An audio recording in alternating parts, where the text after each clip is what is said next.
And today I'll be talking about why you shouldn't force yourself into that man or woman, why you shouldn't force that relationship. So relationship supposed to be something that you want to do willingly and free willingly. Relationship supposed to be something that you want to enjoy doing.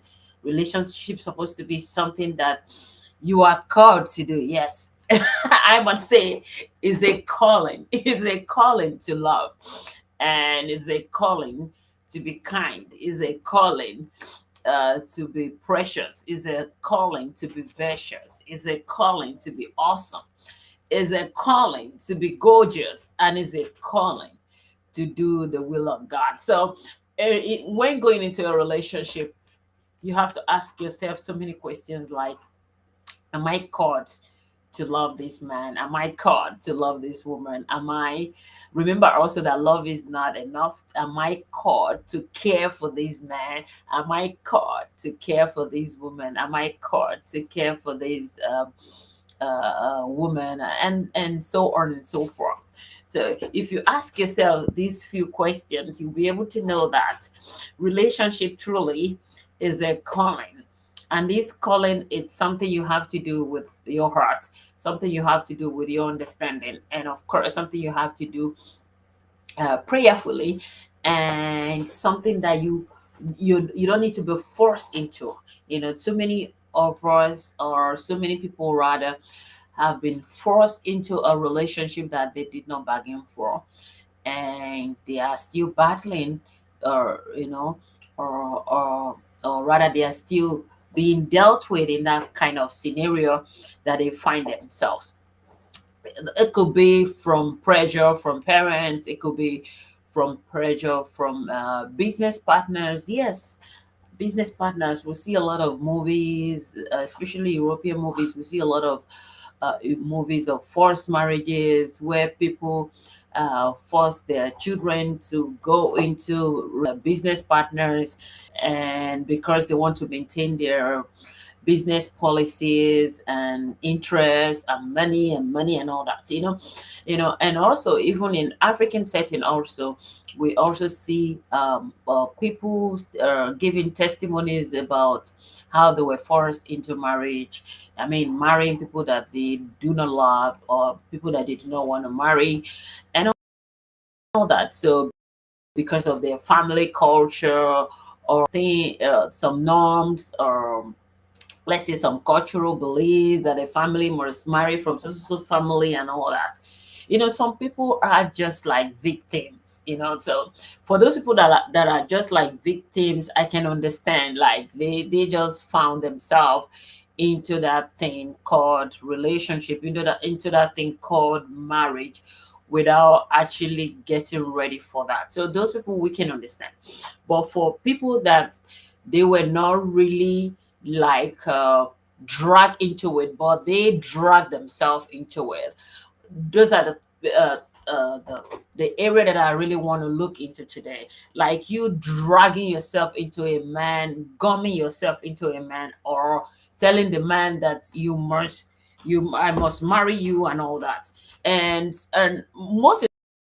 especially most especially the women. So it's really funny, sometimes when you are in a relationship, you are courting, and you see that that relationship is not working out, but you're forcing yourself into that relationship. So my question is, why are you forcing yourself into a relationship? That's my question. I repeat, why are you forcing yourself into a relationship that you already seen a lot of red flags?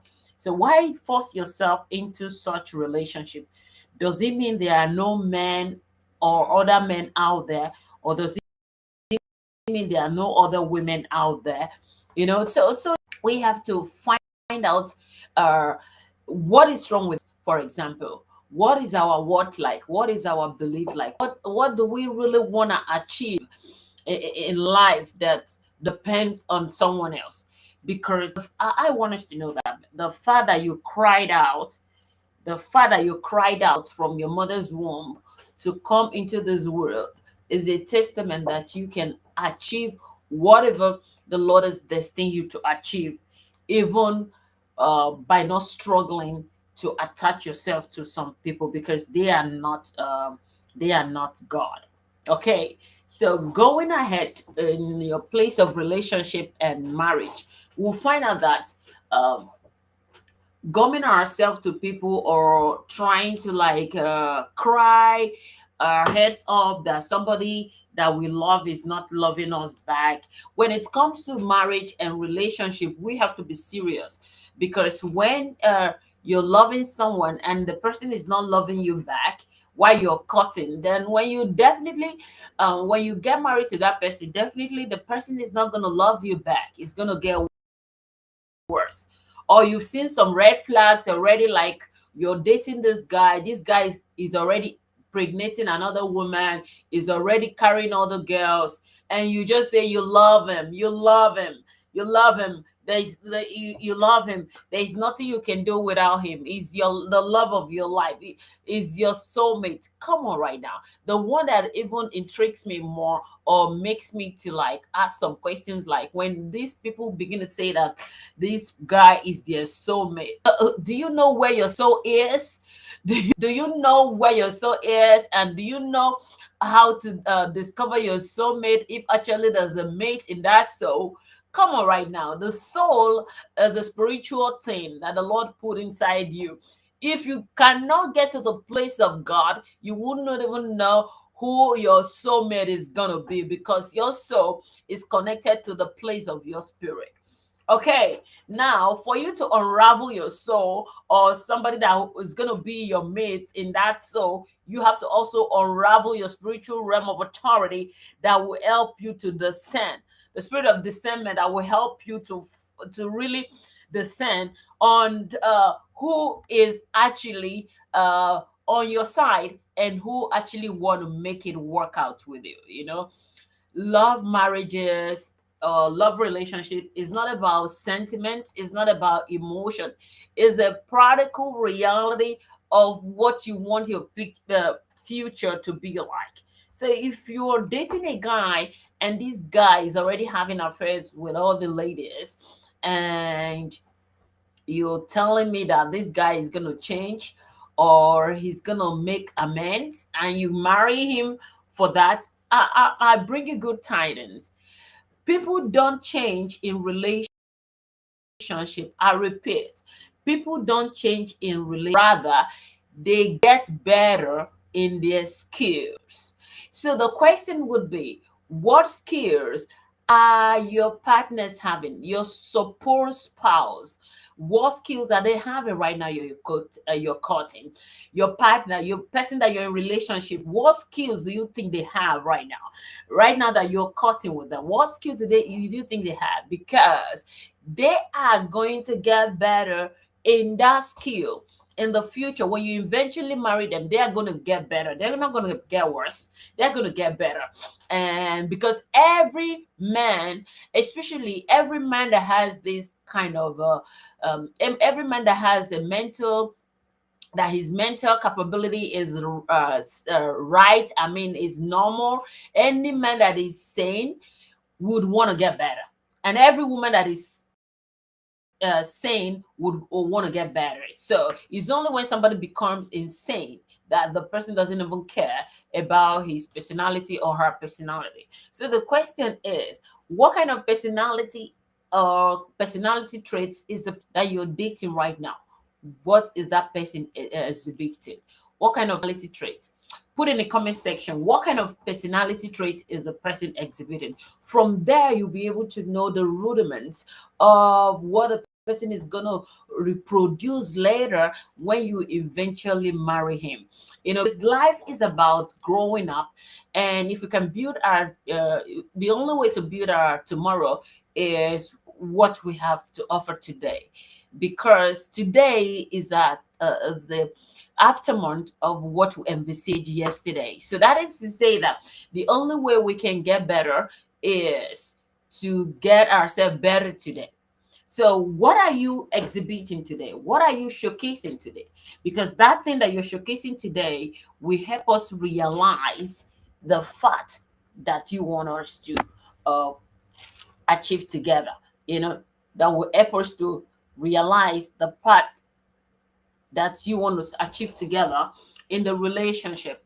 Okay, I want to also join by TikTok. Okay, let me welcome my TikTok people. Welcome everyone. Let me know where you're joining us. Come, welcome. I want to see and those people on YouTube also, welcome, welcome. Let me also know if you have a question. If you have a question, please don't hesitate to put your questions in the comment section. Okay. Um. Oh, I bumped into this filter on TikTok. I don't want the filter. I want to remove it, but I don't know how to remove it. So now I want to see if I can cut it and go live again on TikTok. So welcome everyone. Let me know if you have question, okay? So welcome TikTokers. Welcome to my life. I'm Dr. Anastasia Fechner. Welcome Facebook and welcome YouTube. So today we're talking about a forced relationship. Why do you need to go into a forced relationship? You have no business with a forced relationship. So this is the reason I'm going to give some of the reasons why you shouldn't go into a forced relationship. You know, so relationship is a place of love. And the scriptures also tells us that perfect love has no sorrow in it. Perfect love has no fear in it. Perfect love has no what? Fear in it. And if perfect love has no fear in it, it means for you to go into a relationship, you don't need to be afraid. You know, so a forced relationship is the one that is making you to be afraid. You know, so you don't need to be afraid of the man that you want to go in a relationship with. You don't need to be afraid of the woman that you want to go in a relationship with. You don't need to be afraid of the person that you're going to go in a relationship with. If you're afraid of the person, if you're afraid of the person you're gonna go in relationship with, that's already a red flag. That's already a red flag. So Kosi demands that in a relationship, it should be a place of love, a place where you can find love, a place where you can find understanding, a place where you want to mingle, with someone, you want to like see what you can build together. That's what relationship is all about. So if somebody is trying to force you, you can imagine somebody trying you to sign a check of $200 million that you have not even seen. That's what marriage is about. So it's like when you are forced into that, it's like you risking your life, like signing 1 million or $500 million business that you're not into, that you don't even know what is gonna come out of it, and you don't even have them as a deposit for that. So that's what marriage is about. So marriage that is forced, you know, if somebody now force you into that marriage, it's like you getting into a deal, risking your life, risking your future for something you don't know about. So that's why it's very important for you to find out what you really want, for you to find out what you really want in a man, what you really want in a woman. If you decide, if you think that you love the man so much and the man is messing up, then you need a place of God. You need a place of God, because anything that we love too much more than God is a sin. So you don't go into first marriage because of love. No, it's no longer love if it's more than God. If you love this guy so much that you don't even want to listen to your parents, you don't want to listen to anybody, then it's no longer love, it is lust. Because anybody that you bring above the rules and regulations of God, anybody that you bring above the principles and strategies of God is an idol. And when you bring yourself in that level, talking to the person or trying to make the world believe that you love the person so much, the person has become your idol. You become an idol worshiper. So you begin to worship this person and you begin to say, oh, I can't live without him, I can't live without her. You know, so you're already idolizing this person, and the end is always doomed.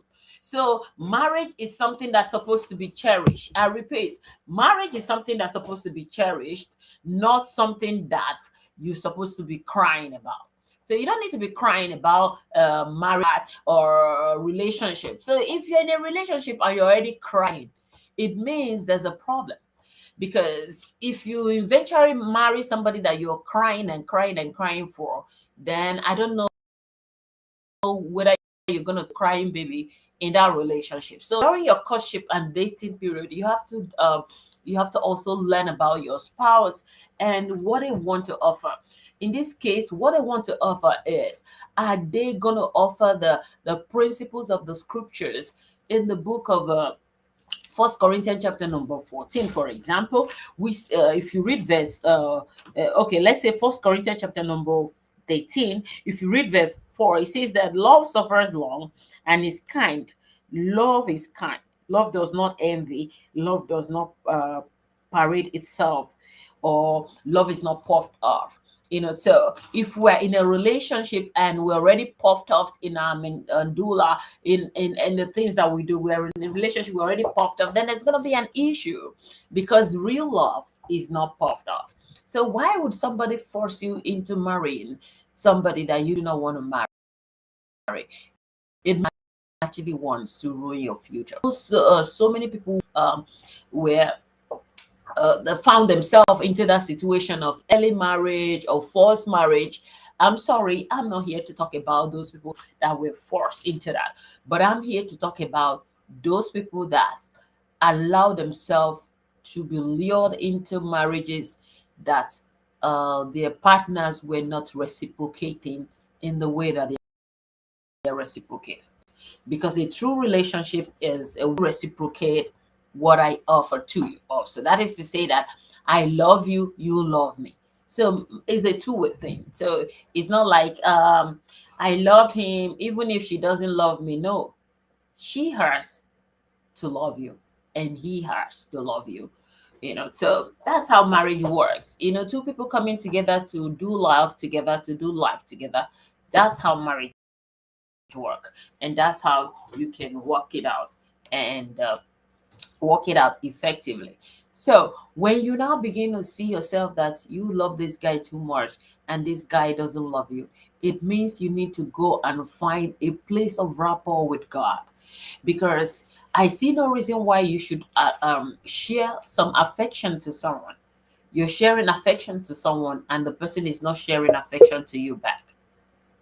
you know you can share affection to someone and the person is not sharing affection to you back. So if you're sharing affection to someone, the person should be able to share affections to you back. And the ability for the person to reciprocate in the realm of your affection that you're sharing would also tell you that that person is a good material. You material that both of you can build together for the future. So now my question is, why now forcing yourself onto a man? I'll give you a story of a lady. She loved this man so much. The man began to mesmerize and begin to bring different women into their relationship. And people begin to advise this lady, look at, you said you love this man too much, and look at this man is bringing women into your relationship and all that. But the girl developed deafening ears to people. Before you know, impregnating other women. Before you know it, the man started having baby mamas. And this girl is still there. So you know, I know some people might really change if they have an encounter with the spirit of change, which is God. If they have encounter with God, they can change. But if they don't have encounter with God, how do you trust them that they're gonna change? So that's the problem. That's the trouble of forced relationship. When you see the red flags are to show you when to withdraw. When you begin to see the red flags, this guy says he loves me, but he's having affairs with other women. Am I going to endure that? Unless you're built in such a way that you're going to endure that, then that is your problem. But if you know you're not built in such a way that you're going to enjoy the love affairs from other women, he's showering at you, it's putting in your face, mamas out there, you're not ready, then you should be able to say no at your dating time. You should be able to say no. And back to my story, at the end of the day, this guy married women, got a lot of babies, and after that, the lady still went ahead to marry. Later, he still left the lady. And so what is life about? Forcing yourself into a relationship which you've already seen the red flags. In case you don't know the red flags, one, you're dating a guy, the guy doesn't have an attention for you. He doesn't give you the attention. You call him miss calls, he won't reply your call, he won't write you, he won't call you. He has no business with you. He keeps telling you he's busy. That's a red flag. Because any man that wants to end up with you, or any man that wants to be with you, will develop a time for you. Even if the person works in a place whereby they don't allow them to use their phones, after 8 hours or five after 8 hours or thereabout, there must be 5 minutes of break that the person can use to write you and say, "Oh, sweetheart, I'm sorry, I'm a bit busy, I'll call you later." The person has to make out time for you. But if the person cannot make out time for you, you're definitely on your own, and that's a big red flag. You don't need to force yourself to that kind of person. And secondly, you are into a relationship and the person always find it difficult to appreciate you. The person has developed um, an office in belittling you. Beloved, that's a red flag. In as much as we don't enjoy or condone or preach about flattering, every man should be able to respect a woman. Of course, I repeat, every man should be able to respect a woman that he is in love with, and every woman should also be able to respect a woman that every woman should also be able to respect a man that he is in love with. And respect here means being positive about your feelings about them, helping them to grow, motivating and encouraging them to be better, but not necessarily to belittle them, because belittling others means you're oppressing them because you're a bully. And bullying is not part of a good relationship. So if you're in a relationship and you're being bullied by your supposed partner, then there's a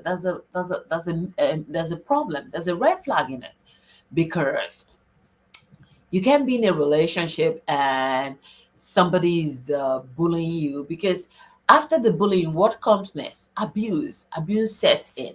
So, and before the bullying, what comes first? Belittling. When somebody begins to belittle you, look down on you, and before you know it, the person begin to oppress you. So you have to be smart as a young girl, as a young guy. So because it's not only guys that do that. A lot of women do that. They oppress their men. Their men do not even have a breathing space. They want to control everything their men does. They want to control people that their men or their husband will talk to. That is for me, that is too much. In as much as you want to watch your husband and you don't want him to make mistakes and all that, that doesn't mean you have to control the people that your husband has to talk to. Maybe before your husband can speak to someone, then your husband has to take permission from you. I don't know what that means. So or before your wife can speak to someone, he has to take permission from you. Like seriously, are you in a cage or in a prison? I mean, it's a relationship, for crying out loud. So you see these red flags while you're dating and courting. You're dating a guy and he doesn't even, you're afraid of him. He doesn't want you to talk to your cousins. He doesn't want to talk to your relations. He's always possessive of you. Beloved, be careful, because these kind of people that are possessive, they can they can better their skills when you eventually get married. And when they better their skills, they're going to oppress you. So you just have to lay down your rules and speak up before it's too late. So, and I want to also encourage people that feel like, oh, I want to grab this man, because if I don't grab him now, maybe someone else will. No, Someone else wants. If you present yourself holistic and present yourself positive, if you present yourself loving, care, and kind to the person that truly love you would. So nobody, the man is not going to leave you if you're kind to him. He's not going to leave you if you're sweet and loving to him. He's not going to leave you, but he would leave you if you have left the place of your worth. If you do no longer know your worth, then he's gonna leave you because he is gonna control you, and when he's tired of controlling you, he throws you away. So, what makes you to win that relationship, what makes you to gain that relationship is your ability to know your worth and also express your potentials or present your personality to the man that you want to be in love with and help the man and show the man how to love you. Yeah, because some people cannot actually get attention from men because their men do not know how to love them. So as a woman, you should teach your man how to love you. And you don't do that when you eventually marry. You do that when you are dating yourselves, when you are courting. That's when you teach them how to love you. Tell them what you want. Say, sweetheart, this is what I want. This is how I want it. Let them know about you. By telling your partner what you want, you're indirectly revealing your personality to your partner. And it's now left for your partner to honor that. And if you tell your partner to do something and your partner refuses to do it, it means your partner is disrespecting you. And if he's doing that an average of 10, he's doing that 5 times, then the marriage shouldn't hold. Okay. I mean, he can disobey you maybe 2/10, but not 8/10. If he disobeys it like 8/10, then the marriage shouldn't hold. A real relationship is built on respect, on honor, and of course on tolerance. But I tell you the truth, even though relationships are built on tolerance, no man wants to tolerate uh, 10/10 nonsense. Nobody wants to tolerate that. No matter how strong you are, nobody want to tolerate that because you have blood in your veins. You have blood in your veins, and the blood in your veins is telling you to like do it this way, do it that way. So, beloved, there are so many things, so many ways you can find out if there are red flags. How you build your relationship, you build your goals, you build your principles, you tell your partner how to love you. And if the person is not loving you the way you want the person to love you, and you have to bring it to the person's attention. You don't need to go and start explaining to every Tom, Dick, and Harry. You need to bring it to their attention. You need to talk about it. You need to talk about it. And when you talk about it, then you can fix it. I repeat, when you talk about it, that's when you can fix it yourselves. First of all, before bringing a third party, you can only bring a third party. That is, if you have tried fixing something and it's not working out the way you want, and you want to try to seek counselors. Both of you can speak also to marriage counselors to help you uh, teach yourselves how to love yourself. Yes, of course, because some people don't really know how to love others because of the orientation of their background, the way they were brought up. There was no love in their family, so that you can give what you do not have. But people can actually teach you how to love others.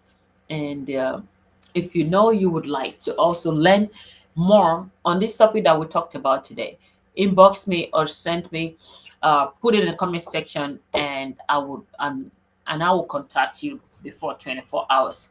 You see, love is achievable, and caring is something that we are called to do, you know, in a relationship. So whenever you're in a relationship and you don't know how to do it, you don't know how to love, you don't know how to care, put in the comment section or send me an inbox message and we'll take it from there. So you book a section with me, and I would also give you some principles, and these principles are working strategies that will help you navigate into your relationship goals. And guess what? It's not going to be a forced relationship. It's a relationship that you will walk into wholeheartedly, with all your life, with all your mind, with all your heart,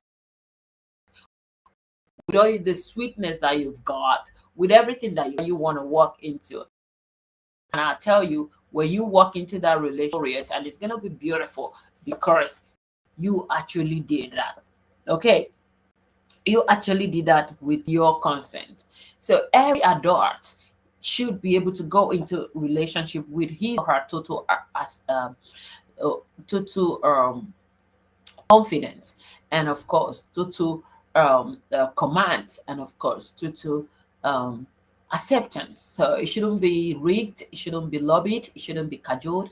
Nobody should be cajoled to do something that he doesn't want to do. Nobody should be cajoled to love who he or she doesn't want to love, because marriage is an everlasting thing. It's something that is supposed to linger to everlasting. It's not something that you will start today and you want to end tomorrow. That's why you have to beat your chest and say, yes, I chose her. Or you beat your chest and said, yes, I accepted her. I accepted him. I accepted him. I chose him. So it's a matter of choice, because truly love is a choice. You have to choose who you want to love, of course, because loving will lead you to the place of building, and building will lead you to the place of eternity, because every day is a day to build. Every day is a reason to build. Every day is a reason to do something. And the question is, what are you doing?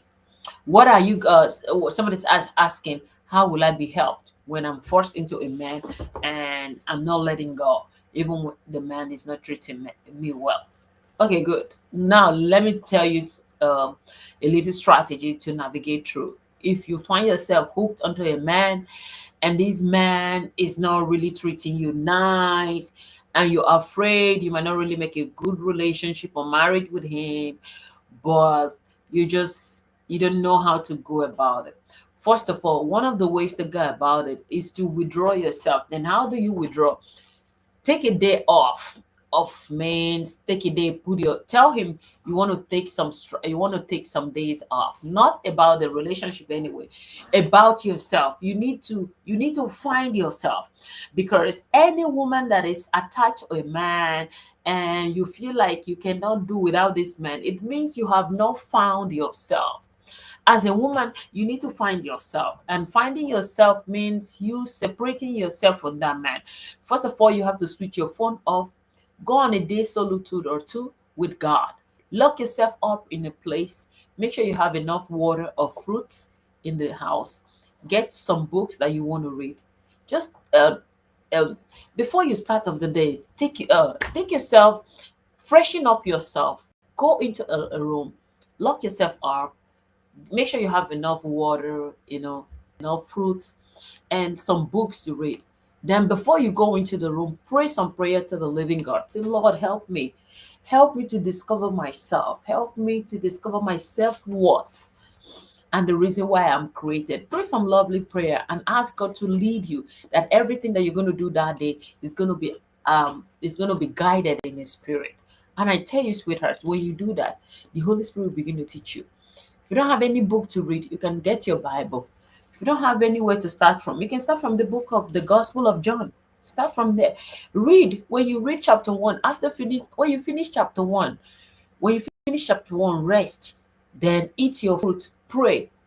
You know, pray for yourself. Pray for God. And the prayer point should be God, that you want to discover who you really are and why you're really created. Because I know, as a lady, no woman is created for a man. So if for you to be in an abusive relationship, and you say your life is tied into where the man hasn't even paid your bride price, is already beating you, slapping you, giving you marks, and you say your life is part of it, beloved, you need to find your life. You need to find your life. I repeat, you need to find your life. You need to find your life and find your self-worth. So and I tell you, once you finish the day solitude with God, praying with God in a silent place, in a quiet closet of your room, when you finish one day, then Your eyes, if your eyes is not open, do the second day. If your eyes is not open, do the third day. Before you're done, your eyes will open. When you come out of your place of solitude, when you come out of a place of prayer to man, know your true worth. So the man would either decide never to lay his hands on you or beat you, or the man will just walk away, and the right man that God has created to treat you right will surface. Because some of us cannot find a good man because we are trapped with a bad man. Remember, some of us cannot find a good man to marry because we are trapped with a bad man. So to find a good man, you have to distance yourself from the bad man. Likewise, women, some of us cannot find good wife or good girlfriend to date because we are trapped with a bad girl. So to find a good girl, we have to distance ourselves from the bad girl, and the good girl will come. So that's how it works. So sometimes the people that are not nice, or let me not say nice, the people that are not worthy for us coming near us will be like a scales over our eyes and they blindfold us. So we need to remove the scales in our eyes to see the people that God has actually blessed us to. So, beloved, there are so many things that you need to find out about yourself, the reason why you're created. If you find that out, you will know that you're not created to be ignored, you're not created to be oppressed, you're not created to be abused by a man. So, no matter what you're passing through, no matter the situation you are into, I want you to know that there's a beautiful soul that the Lord created for you, but you've not found him. Especially for those people looking, you've not found him because you've not found yourself. So, and I want to also chip in here that one of the reasons why relationship or marriage break is that why relationship or marriages break is because so many people marry before finding themselves. So many people marry before finding who they are and why God created them. And that's why. So when they marry before finding the purpose for God for their life, when they discover the purpose, they want a divorce. They want a divorce because they feel like the man they married is not worth it, is not up to their standard.